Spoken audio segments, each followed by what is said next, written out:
প্রিয় শিক্ষার্থীরা, ক্লাসে একটু ঝামেলা হচ্ছে, এই জন্য আমরা দুঃখিত। এখানে যে প্রশ্নটা ছিল ওটা মিশে ফেলার জন্য আমার কাছে একটু ঝামেলা হয়ে গেছে। যেহেতু আমার বেতন রেজিস্টার্ড বড় ধরনের খাতা তৈরি করতে হবে, তাই ওটা মুছে ফেলতে হয়েছে আমাকে, সেজন্য আমি দুঃখিত। তো এখন প্রিয় শিক্ষার্থীরা কিভাবে বেতন রেজিস্টার করতে হয় সেই সম্পর্কে আমরা আলোচনা করতেছি। দেখো, এখানে কার নাম ছিল? এক্স ছিল। এক্স ছিল কি ছিল? বেতন রেজিস্টার্ড পদ্ধতি আমরা করব। আমি বাংলা বলছি কি প্রিয় শিক্ষার্থী, তিন টাকার ফিক্সড। একটা হলো কর্মিক নাম, দুই কর্মচারীর নাম, এটা হলো পদবি। আর ডান পাশে কি আছে প্রিয় শিক্ষার্থী? নিট, প্রদেয়, বেতন বা মজুরি, যেটা বলুক না কেন, বেতন বা মজুরি, চেক নাম, স্বাক্ষর। প্রিয় শিক্ষার্থীরা, আমাদের বাম পাশে 3 টাকার ফিক্সড বলছে কি? এক কর্মীর নাম, দুই কর্মচারী নাম, তিন হলো পদবি। ডান পাশে 3 টাকার ফিক্সড বলছে কি? নিট, প্রদেয়, বেতন বা মজুরি, চেক নাম ও স্বাক্ষর।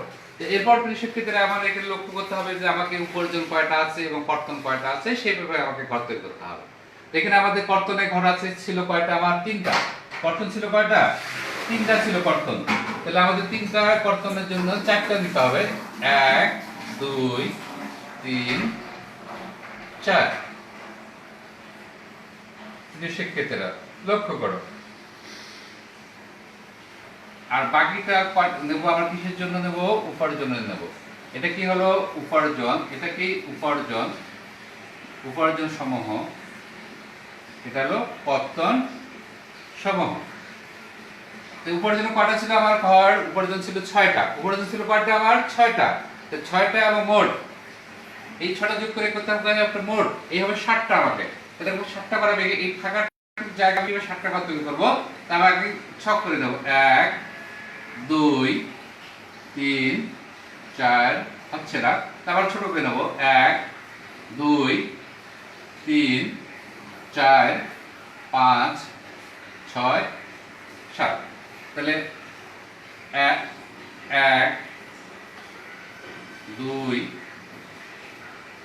3 4 5 6 7।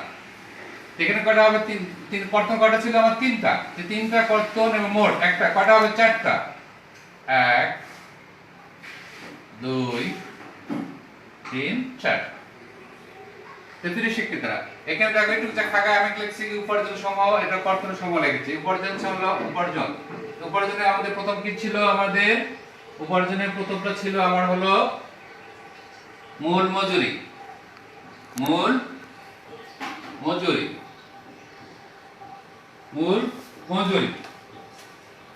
এরপর ছিল কি? মার্গ ভাতা। এরপর ছিল কি? মার্গ ভাতা। 3 ছিল কি? চিকিৎসা ভাতা। 4 কি ছিল? যাতায়াত ভাতা।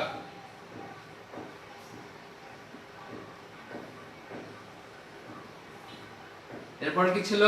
ওভারটাইম।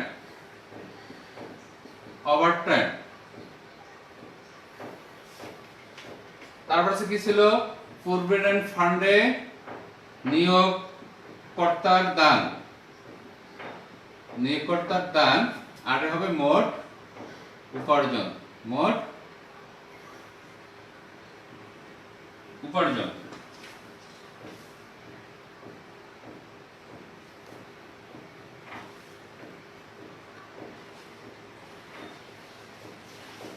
মোট অর্জন। আর কর্তনে কি ছিল আমার প্রিয় শিক্ষার্থীরা? কর্তনে আমার ছিল হলো প্রভিডেন্ট ফান্ডে কর্মীর দান, ছিল আয়কর। এরপরে ছিল কি?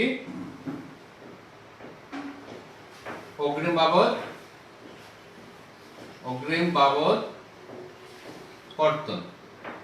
এ হলো মোট।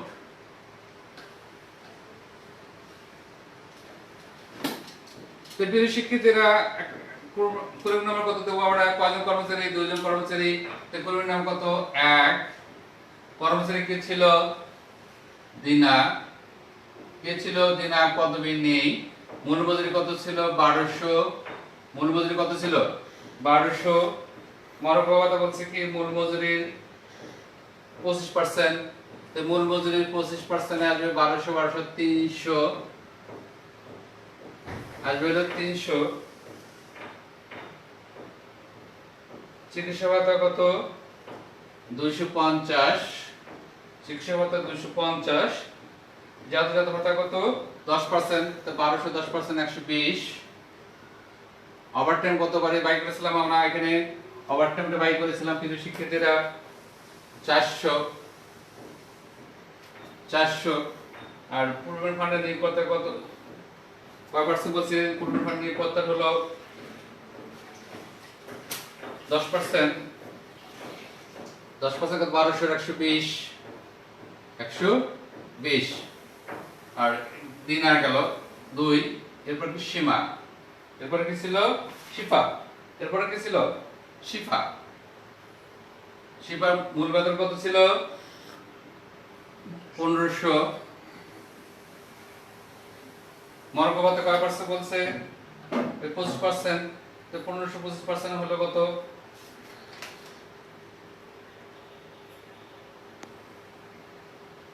375। চিকিৎসা ভাতা কত বলছে? 300। চিকিৎসা ভাতা 300। যাতায়াত ভাতা কত বলছে? 10%। তো 10% 1500 10% কত? 150। এরপর ওভারটাইম কত আছে? 500।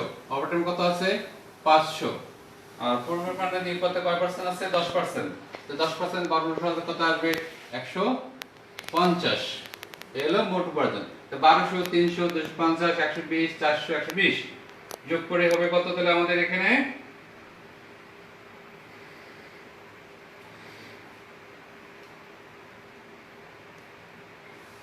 2390 টাকা। এটা হবে 2975 টাকা। কর্তন কি কি আছে এখানে? কর্তন ছিল আমাদের আর কি ছিল? প্রথম কর্তনটা ছিল আমার হলো প্রভিডেন্ট ফান্ডের নিয়োগকর্তার দান। তাহলে পুরো কর্তনটা আমরা বাই করছিলাম। এই কর্তনটা কত ছিল? প্রভিডেন্ট কর্মীর দান কত ছিল? এর 240। এর ছিল কত? 240। আর শিপার কত ছিল? 300। শিপার কত ছিল? 300। শিপার ছিল কত? 300।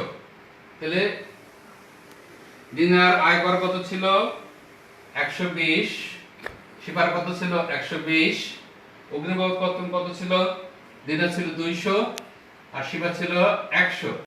তো এই যোগ করে হলো আমাদের 560। এটা হবে 560। আর হবে 500 300 400 520। 520। তাহলে আমাকে বলছে কি আমি নিট প্রতি বেতনটা কিভাবে তৈরি করব? আমরা জানি যে তুমি শিক্ষার্থীদের নিট প্রতি বেতন আমরা কি করব? মোট উপার্জন থেকে মোট কর্তন সমূহ, অর্থাৎ মোট উপার্জন বিয়োগ মোট কর্তন। বিয়োগ দিলে কি হবে? নিট প্রদেয় বেতন বা মজুরি, যেটা থাকবে সেটা আমরা লিখব বেতন বা মজুরি। তাহলে এখানে মোট দিনার কত?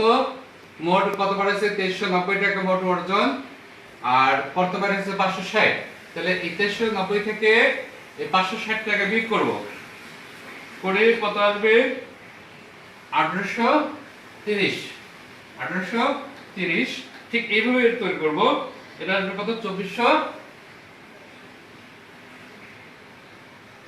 এর আসবে 2455। প্রিয় শিক্ষার্থীরা, তাহলে এখানে দেখো তোমরা আমরা কিভাবে এখানে যোগ করব। তোমরা এটা যোগ করে দিতে পারো। আমরা এখন কি করব? এটা যোগ করব। এটা যোগ করবা 1200 1500 কত? 2700। এইভাবে এটা যোগ করবা, এটা যোগ করবা, এটা যোগ করবা, এটা করবা, সব করবে যোগ করবা। এগুলো যোগ করবা, করে দেখবে যে এই মোট উপার্জন সময় এখানে যা আসবে এই করে যোগ করে আর কর্তন সময় এই কটা বাদ দিলেও তে একই এটা দিয়ে যোগ করে যেটা আসবে সেটাই ফল এখানেও আসবে। 5 5 3 8 8 4 12 2 2 রেখে 3 4 আসবে হলো 4285 টাকা। তো প্রিয় শিক্ষার্থীরা আমাদের এখানে কি হয়ে গেল, তাহলে আমাদের বেতন রেজিস্টার কিভাবে তৈরি করতে হয় তা আমরা বাই করা শিখলাম প্রিয় শিক্ষার্থীরা। তাহলে আমরা এইভাবে আমার বেতন রেজিস্টার তৈরি করব।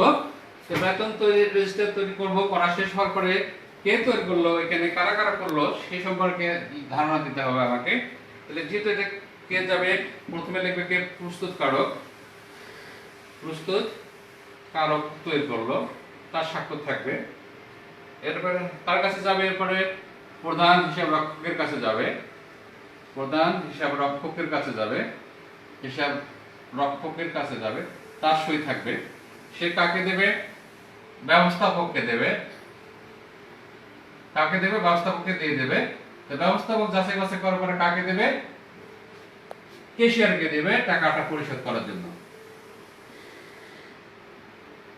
ক্যাশিয়ারকে দেবে। তাহলে মোট আমাদের এখানে কয়জনের কাজ থাকতেছে, কে তৈরি করলো তার স্বাক্ষর থাকবে, তৈরি করার পরে কাকে দেবে, প্রধান হিসাব রক্ষককে দেবে, সে যাচাই বাছাই করবে যে ঠিক আছে কিনা। তৈরি করার পরে সই করে কাকে দেবে, ব্যবস্থাপককে দেবে। তাই ব্যবস্থাপক চূড়ান্ত মানে সে চূড়ান্ত যাচাই বাছাই করার পর দেখবে ওকে ঠিক আছে, তার কাছে ক্যাশিয়ারকে দেবে তুমি বেতন টাকাটা দিয়ে দাও। এই হলো আমাদের বেতন রেজিস্টার। আমরা এইভাবে বেতন রেজিস্টার করব, তৈরি করব। প্রিয় শিক্ষার্থীরা, বেতন রেজিস্টার তৈরি করার জন্য যে ছকটা তৈরি করলাম আমরা, সেই ছকে প্রথম বাম পাশে কয় টাকার ফিক্সড 3টা ঘর, ডান পাশে কয়টা 3টা, ডান পাশে কয়টা 3টা, বাম পাশে 3টা। এরপরে মাঝখানে যে ঘরটা থাকবে, ফাঁকা জায়গাটা থাকবে, সেই জায়গায় দেখবো আমাদের উপার্জন কয়টা, যদি 6টা থাকে বা 5টা থাকে, মোট উপার্জন সহ 6টা তৈরি করতে হবে। কর্তন যদি 3টা থাকে বা 4টা থাকে, তার জন্য তৈরি করতে হবে কয়টা, 5টা।